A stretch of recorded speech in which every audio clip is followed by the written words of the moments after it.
Thank you for tuning in. I'm Dennis Baldwin with Flight Club, bringing you the weekly drone news. As we already know, the consumer drone technology is evolving so much faster than rules and regulations can keep up. This has led to conversations about drone safety all over the world. And the BBC has recently reported that the Civil Aviation Authority has recorded 6 near misses from May of 2014 to March of 2015, so less than a year, where drones have almost collided with commercial aircraft. And because of this, the CAA have developed the Drone Code, which are a set of guidelines for piloting a drone. Please be aware of a few rules. You are legally responsible for the safe conduct of each flight, and failure to follow the rules could lead to criminal prosecution. When flying, you must keep the aircraft within your sight at all times. Stay well clear of airports and airfields. It is illegal to fly your unmanned aircraft over a congested area, such as streets, towns and cities. In summary, always fly your drone within line of sight in less than 400 feet. Always fly away from aircraft and airports, and use your better judgment when you're flying. Following these simple tips will definitely lead to a safer airspace.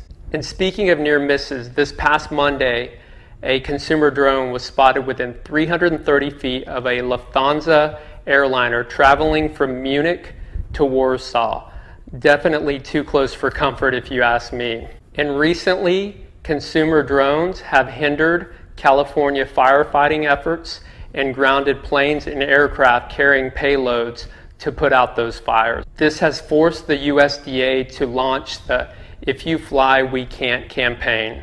At Flight Club, we're continuing to follow these incidents and report these occurrences, which ultimately are expediting the needs for drone regulations all over the world. So please fly smart and always operate within your local guidelines. Technology giants Samsung and Sony are getting into the drone game.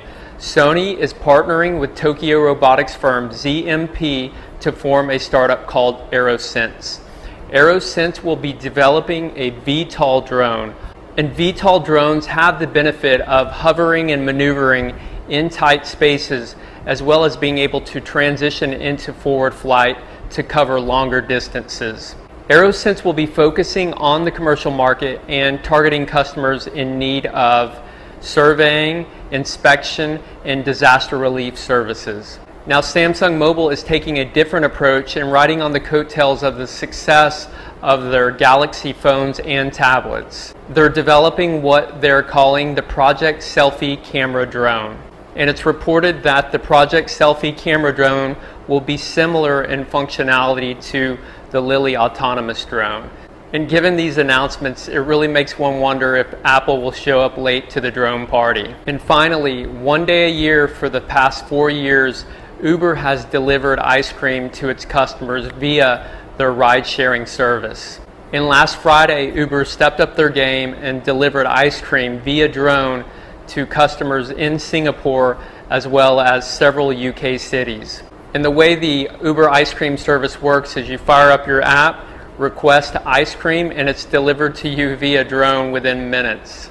So not a bad publicity stunt for a company that's had its ups and downs in the face of the general public. These are the drone headlines for this week. Stay tuned for more exciting drone news next week. I'm Dennis Baldwin, and this is Flight Club.